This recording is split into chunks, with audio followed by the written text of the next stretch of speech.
ನಮಸ್ಕಾರ. ಸಂಕಟ ಬಂದಾಗ ವೆಂಕಟರಮಣ ಎಂಬ ಗಾದೆಯನ್ನ ನೀವು ಕೇಳಿದ್ದೇವೆ. ಈ ದೇವಾಲಯದ ಇತಿಹಾಸವನ್ನ ನೋಡಿದ್ರೆ ಈ ದೇವರನ್ನು ಕಂಡು ಈ ಗಾದೆ ಮಾಡಿರಬಹುದು ಎಂಬುವ ಪ್ರಶ್ನೆ ನಮ್ಮಲ್ಲಿ ಉದ್ಭವ ಆಗ್ತಿದೆ. ಯಾಕೆ ಎಂದ್ರೆ ತೆಲುಗು ಭಾಷೆಯಲ್ಲಿ ನ್ಯಾಯ ಕೊಡುವ ನ್ಯಾಯಸ್ಥಾನ ಎಂದರ್ಥ. ಈ ಸ್ಥಳದಲ್ಲಿ ಬರುವ ಭಕ್ತರಿಗೆ ಆ ದೇವರೇ ನ್ಯಾಯವನ್ನ ಕೊಡ್ತಿದ್ದಾನೆ. ಅದಕ್ಕಾಗಿ ಪ್ರತಿದಿನ ಇಲ್ಲಿ ಭಕ್ತರು ಬರುತ್ತಾರೆ. ವೈಕುಂಠ ಏಕಾದಶಿಗಂತೂ 15ರಿಂದ 20 ಸಾವಿರ ಇಲ್ಲಿ ಭಕ್ತರು ಬಂದು ಆ ಸ್ವಾಮಿಗೆ ಬೇಡಿಕೆ ಸಲ್ಲಿಸುತ್ತಿದ್ದಾರೆ. ವಿಚಾರವಾಗಿ ಸ್ಥಳೀಯರ ಮಾತನ್ನು ಒಮ್ಮೆ ಕೇಳೋಣ. ಸುಮಾರು 650 ವರ್ಷದ ಹಿಂದಿನ ಒಂದು ತಾತ ಮುತ್ತಾತರ ಒಂದು ಸನ್ನಿಧಿಯ ಸಮ್ಮುಖದಲ್ಲಿ ಇದೊಂದು ನ್ಯಾಯಸ್ಥಾನ ಆಗಿತ್ತು.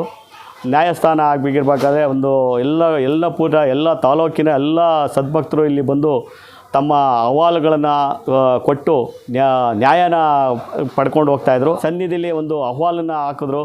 ನಾವು ತಿರುಪತಿಗೆ ಉಳ್ಳೋರು ತಿರುಪತಿಗೆ ಹೋಗ್ತಾರೆ, ನಾವು ಹೋಗೋಕ್ಕಾಗಲ್ಲ, ಮತ್ತು ನಾವು ಏನು ಮಾಡಬೇಕು, ನಾವು ಇಲ್ಲಿ ಭಗವಂತನ ದರ್ಶನ ಮಾಡಬೇಕು ಅಂತ ಕೇಳ್ಕೊಂಡಾಗ ಇಲ್ಲೊಂದು ಪ್ರೇರಣೆಯಾಗಿ ಒಂದು ಶ್ರೀನಿವಾಸನ ದೇವಸ್ಥಾನ ಆಗೋದಕ್ಕೆ ಒಂದು ಪ್ರೇರಣೆ ಆಯಿತು.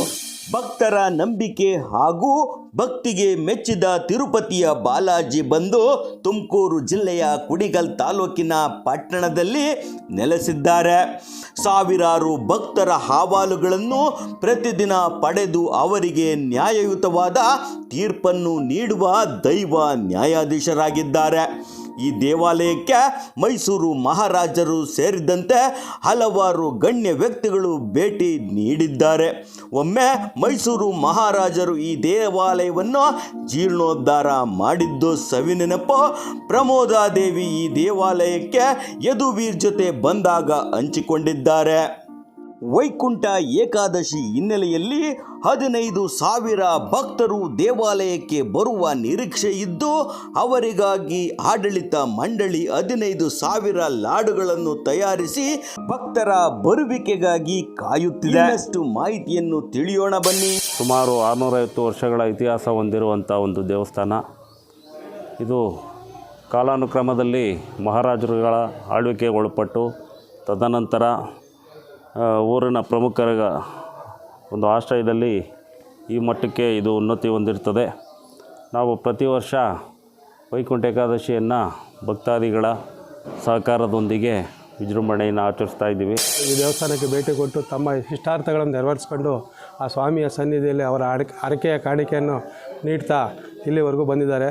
ಅವರೆಲ್ಲರಿಗೂ ಒಳ್ಳೆಯದಾಗಿದೆ ಅಂತ ಸುಮಾರು ಸುತ್ತಮುತ್ತ ಎಲ್ಲ ಜನಸಂಖ್ಯೆ ಹೇಳ್ತಾ ಇದ್ದಾರೆ. ನಂಬಿಕೆಯಿಂದ ಇಲ್ಲಿಗೆ ಬರುವಂತ ಭಕ್ತರ ಎಲ್ಲ ಕಷ್ಟಗಳು ದೂರ ಆಗಿವೆ. ವ್ಯಾಜ್ಯ, ಗಂಡ ಹೆಂಡತಿ ಸಮಸ್ಯೆ, ದಾಯಾದಿ ಕಲಹ ಸೇರಿದಂತೆ ಹಲವಾರು ಸಮಸ್ಯೆಗಳು ದೂರ ಆಗಿವೆ ಎಂಬುದಕ್ಕೆ ನಮ್ಮ ಬಳಿ 108 ಜೀವಂತ ಸಾಕ್ಷಿಗಳಿವೆ. ಅದರಲ್ಲಿ ಕೆಲವರು ತಮ್ಮ ಇಂಗಿತ ವ್ಯಕ್ತಪಡಿಸಿದ್ದಾರೆ. ಅದರ ಬಗ್ಗೆ ಒಂದಿಷ್ಟು ಮಾಹಿತಿಯನ್ನ ಕೇಳೋಣ. ನಾವು ಇಲ್ಲೇ ಕುಣಿಗಲಲ್ಲೇ ಒಂದು 7-8 ವರ್ಷದಿಂದ ಇದೇ ದೇವಸ್ಥಾನಕ್ಕೆ ಬರ್ತಾ ಇದ್ದೀವಿ. ತುಂಬ ಚೆನ್ನಾಗಿದೆ ಈ ದೇವಸ್ಥಾನ. ಈ ದೇವಸ್ಥಾನ ದರ್ಶನ ಮಾಡಿದ್ರೆ ನಾವು ತಿರುಪತಿಗೆ ಹೋಗಿ ಬಂದಷ್ಟು ಅಂತ ಅನುಭವ ಆಗುತ್ತೆ. ತುಂಬ ಚೆನ್ನಾಗಿದೆ.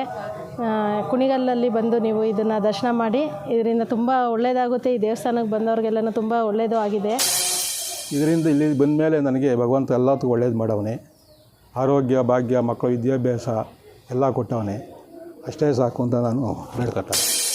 ಈಗ ಒಂದು ಮಕ್ಕಳು ಭವಿಷ್ಯಕ್ಕೆ, ಒಂದು ವಿದ್ಯಾಭ್ಯಾಸಕ್ಕೆ, ನಮ್ಮ ವ್ಯವಹಾರಕ್ಕೆ, ವ್ಯಾಪಾರಕ್ಕೆ, ಆರೋಗ್ಯಕ್ಕೆ ಎಲ್ಲ ಒಳ್ಳೆಯದಾಗಿದೆ. ನಾವು ಕೊಪ್ಪಳದಿಂದ ಬರ್ತಾ ಇದ್ದೀವಿ. ಈಗ 2 ವರ್ಷವಾಯಿತು. ಇಲ್ಲಿ ಬಂದ ನಮಗೆ ಒಳ್ಳೆಯದಾಯಿತು. ಆಮೇಲೆ ವರ್ಷ ಇಲ್ಲೇ ಬಂದು ಈ ದೇವರ ಸನ್ನಿಧಿಯಲ್ಲಿಂದ ನಮಗೆ ಒಳ್ಳೆಯದಾಗ್ತಾ ಬರ್ತಾ ಇದೆ. ಭಾಗದಷ್ಟು ಹಲವಾರು ಜೀವಂತ ಸಾಕ್ಷಿಗಳು ತೆರೆದುಕೊಳ್ಳುತ್ತಿವೆ. ಡಿಸೆಂಬರ್ 23 ಅಂದರೆ ಶನಿವಾರ, ಅಂದರೆ 18 ವರ್ಷದ ಹಿಂದೆ ಕಸ್ತೂರಿ ರಂಗಾಚಾರ್ 300 ರೂಪಾಯಿ ನೀಡಿ ಪ್ರಾರಂಭಿಸಿದ ವೈಕುಂಠ ಏಕಾದಶಿ ಮಹೋತ್ಸವ ಇಂದು ಲಕ್ಷಾಂತರ ರೂಪಾಯಿ ವೆಚ್ಚದಲ್ಲಿ ಅದ್ದೂರಿಯಾಗಿ ನಡೆಯುತ್ತಿದೆ. ಮಧುಕೈಟ ಎಂಬ ರಾಕ್ಷಸನನ್ನು ವಿಷ್ಣು ಸಂಹಾರ ಮಾಡಿದ ಈ ದಿನ ಆ ಆತನನ್ನು ಶಾಂತಗೊಳಿಸಲು ಎಲ್ಲರೂ ದೇವತೆಗಳು ವೈಕುಂಠಕ್ಕೆ ಹೋಗಿದ್ದ ಸಂದರ್ಭ. ಹಾಗಾಗಿ ಈ ದಿನ ಆ ದೇವರ ದರ್ಶನ ಮಾಡಿದವರಿಗೆ ಎಲ್ಲ ಪಾಪಗಳು ದೂರ ಆಗುತ್ತವೆ ಎಂದು ಇತಿಹಾಸ ಹೇಳುತ್ತಿದೆ. ಅದಕ್ಕಾಗಿ ತಪ್ಪದೆ ನೀವು ಕೂಡ ಇಂದು ಈ ದೇವಾಲಯಕ್ಕೆ ಭೇಟಿ ನೀಡಿ ಪಾವನರಾಗಬೇಕೆಂದು ಈ ಮೂಲಕ ನಾವು ನಿಮ್ಮಲ್ಲಿ ವಿನಂತಿ ಮಾಡುತ್ತಿದ್ದೇವೆ. ತುಡಿಕೆ ವೆಂಕಟೇಶ್ವರ ಸ್ವಾಮಿ ಕೋಟೆ ಕುಣಿಗಲ್ ವೈಕುಂಠ ಏಕಾದಶಿಯ ಹಬ್ಬವನ್ನು ವಿಜೃಂಭಣೆಯಿಂದ ಆಚರಣೆ ಮಾಡುತ್ತಿದ್ದೇವೆ. ಭಕ್ತಾದಿಗಳು ದಯವಿಟ್ಟು ಆಗಮಿಸಬೇಕಾಗಿ ಕೋರುತ್ತೇವೆ.